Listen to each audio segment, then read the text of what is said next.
deal with the New York Knicks. He's going home. He's from New York. Um, he's gonna play with Melo. He's gonna play with Rose again. Um, with Porzingis. I think, hey, like the last 2 years were kind of injury prone for him, but I wish him the best. I hope he bounces back and he does well in New York. I have no ill will towards him leaving Chicago, because the relationship with him and and management didn't go so well, didn't end well. So I wish him best of luck in New York. Now I was surprised with this signing. Dwight Howard, he ended up signing with the Atlanta Hawks.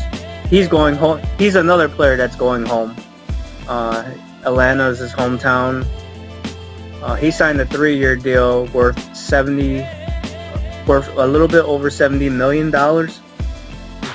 Now, I thought Dwight Howard was going to originally go to the Boston Celtics because I thought they were the best team that could use his size, his ability, and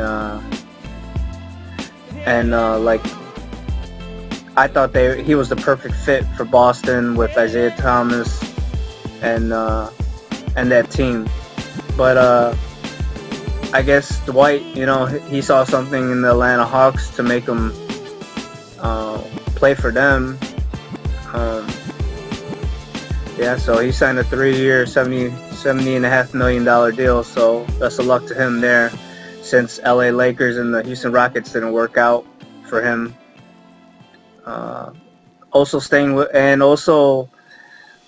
Kent Bazemore, he re-signed with the Atlanta Hawks to a 4-year, $70 million deal.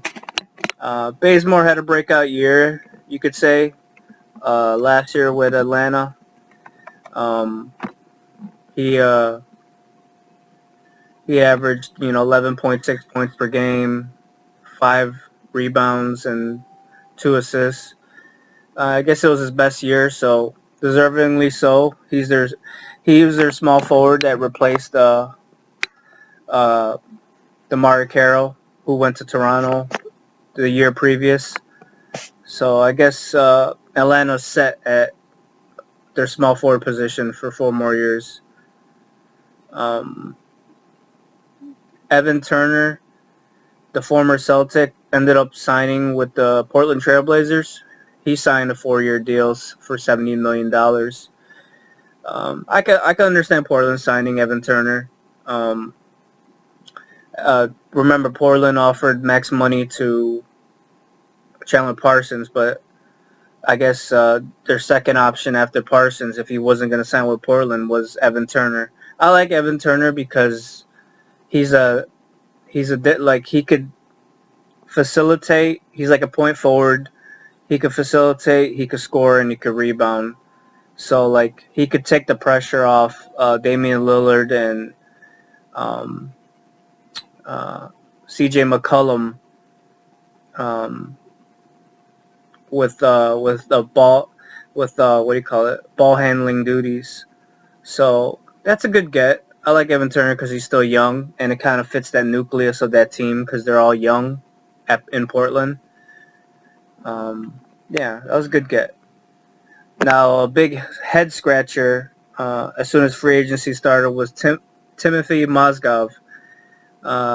He signed a 4-year, $64 million deal.